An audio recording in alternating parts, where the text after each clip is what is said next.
Hey guys, how's it going? My name is Arden, and today we're going to go over episode 5 of Green Lantern the Animated Series, Heir Apparent. So, this is a fun video. We'll go over the story first, as per usual. It starts off on the ship. Aya's just gotten her new body, and she's kind of trying it out and stuff. Kilowog's all against it, and isn't a big fan of the idea of their nav computer walking around and getting used to that, so he's all against it, but Hal's pretty okay with it. They are looking for another Green Lantern to help them in their cause, so they go to this planet, and there they find, they're greeted by the Queen, and it's discovered that this guy, Kothak, is challenging the Queen to her throne. So he's like, who will accept my challenge? Like, otherwise I get to be king of this realm. And sure enough, the Green Lantern shows up, and his name is Dulok, and he's like, oh, I'll accept your challenge, I'll stand up to you.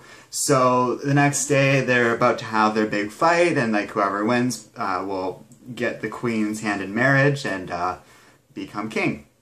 But Dulok, the Green Lantern, doesn't show up. So the bad guy, I guess you can call him that, like Kothak, is like, oh, well, if there's no one to challenge me, I guess I'm king. Like, no one's brave enough. And of course, Hal Jordan goes like, I'm brave enough. So they go through some training, and he winds up getting into this, kind of gladiatorial combat. During the fight, Kilowog kind of, keels over and apparently dies. And when they're investigating that, his ring comes off, and it goes to the Queen's brother, we'll call him Prince Rhaegar. That's not his name. That's a bit of a reference to Game of Thrones, but we'll call him Prince Rhaegar. And he's like, aha! I'm the Green Lantern. Like, this is perfect. This is what I wanted. And then it turns out that he's the one who tried to kill Kilowog. Kilowog was faking his death, obviously, so it gets into a big fight scene. And in the end, it's revealed that, he kind of puts his sister, Queen Iolande, I think is how her name's pronounced. But anyways, she gets, put at knife point.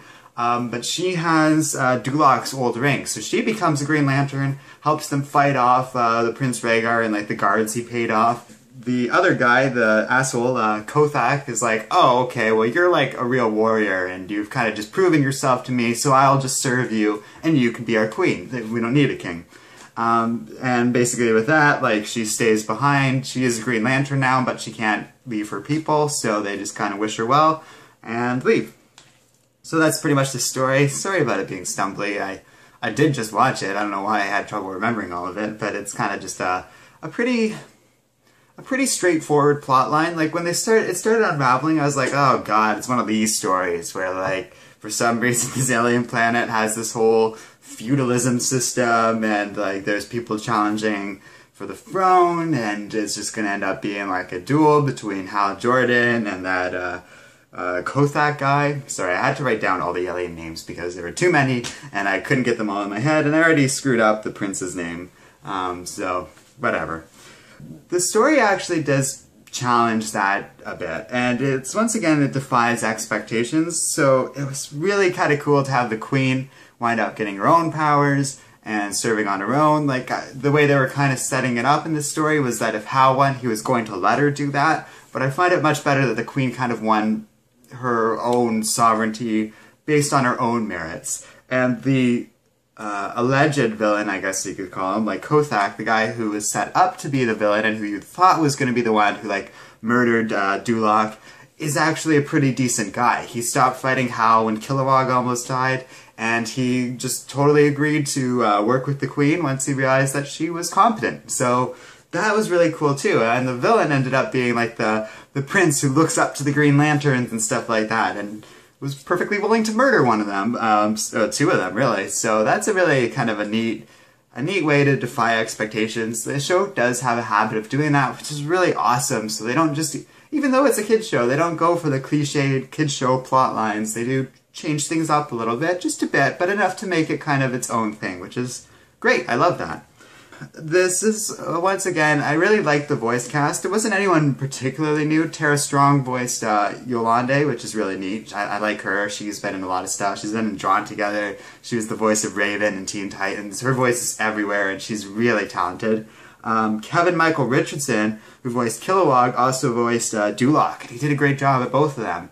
And then the guy who voiced Bender from Futurama also played Kothak. So it was a really good voice cast and a nice eclectic group of really talented voice actors. So I really appreciate that.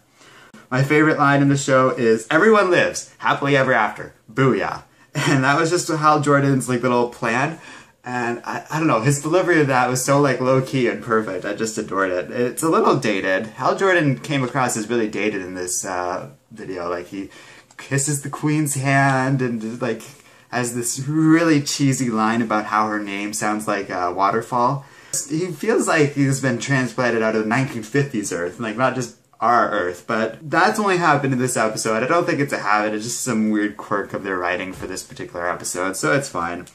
The planet was boring, like really boring. There's nothing special about it. All the buildings, if you look at them, look exactly the same, and I get like that's expensive in animation to do like a huge variety of stuff, but it came across in this episode as very boring. The aliens weren't anything special. They look like the guys from the pilot, actually. They're different, but they looked very similar. Very similar color scheme. And yeah, like, it wasn't a predictable story or anything like that, so that was really good. And the show never pulls punches, and I really love it for doing that. Like, Dulok is just straight up murdered in this episode, and that's pretty ballsy for a kid show. That's the 4th time in 5 episodes that they've like done something like this, where they just go there. They go the distance. They don't pull punches with kids. They show that there's serious and real stakes here. People are dying, and they need to do something about it. That's awesome. That's impressive, because like it shows kids, and like it gives like a sense of, I guess, realism to adults, but it shows kids that like there are consequences to actions. There's a reason to be a superhero. There's a reason to strive for things, because there are really bad people out there, and you need to stop them.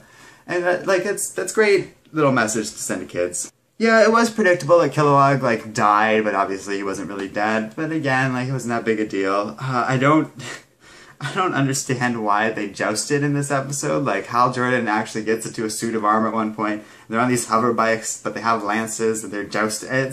That's really weird. I didn't care for that. One thing I did really like is there is an excellent use of the Wilhelm scream when the Royal Guards and Kilowog and Hal Jordan are fighting them. One of them gets knocked over a balcony, and it's the perfect use of that scream. And for those who don't know, that's a sound effect. Like, that scream you'll hear everywhere. It's in like Star Wars. It's in hundreds, if not thousands, of different movies and TV shows at this point. And it's just a neat little quirk of editing that a lot of different sound effects guys like to do. Again, like, yeah, I liked how, like, Kothak didn't end up being the main villain, or really a villain at all. Like, he's just a guy who wanted what's best for his people. He was a dick about it, but when he saw that the Queen was competent, he changed sides, and stuff like that's really cool. So overall, it was a good episode. It started out really weak to me, and they defied expectations and kind of put their own twist on things enough that I was really impressed with the end result. So it was really cool, and that's it. So I didn't realize how many episodes there were to this season. Apparently they pulled this show from Netflix in the US. It's still in the Netflix Canada pool of videos, so it isn't terribly difficult for our American viewers to switch to the Canadian Netflix. You just have to use a proxy server, but there's a lot of safe ones available for Firefox and Chrome. So if you wanted to, you could very easily still watch this. A couple of people are asking why I'm doing this when the show's been off the air for so long, like why I'm bothering and not doing something like Daredevil. This is good practice for me, because I'm not very good at these yet, so it's good to kind of do it on a show that I don't think anyone has like a huge emotional investment in coverage of.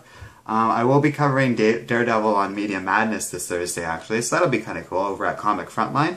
So I'm looking forward to that.